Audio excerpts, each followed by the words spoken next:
Ben ritrovati!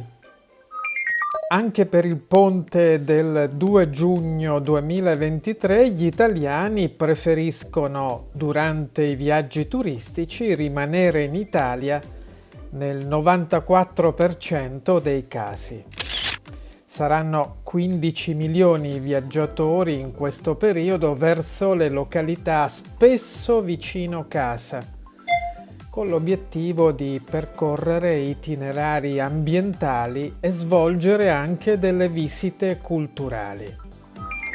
Le prenotazioni avvengono sempre più in anticipo, nel 68% dei casi.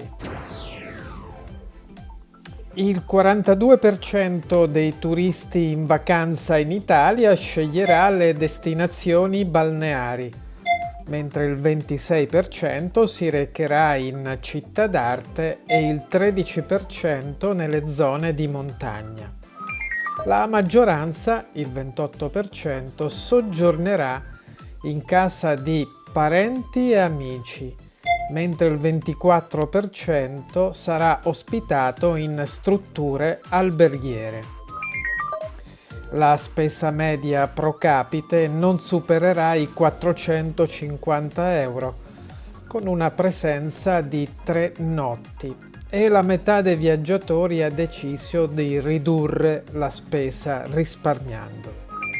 Un aspetto interessante è la prenotazione, avvenuta per oltre il 50% dei casi direttamente dal cliente, che ha chiamato telefonicamente, inviato una email o interagito con il sito internet, ormai uno strumento sempre più importante anche per la commercializzazione del prodotto turistico.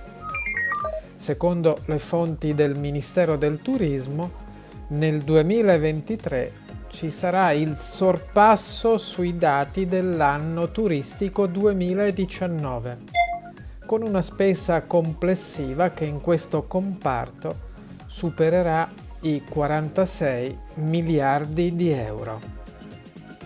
Arrivederci e buon viaggio!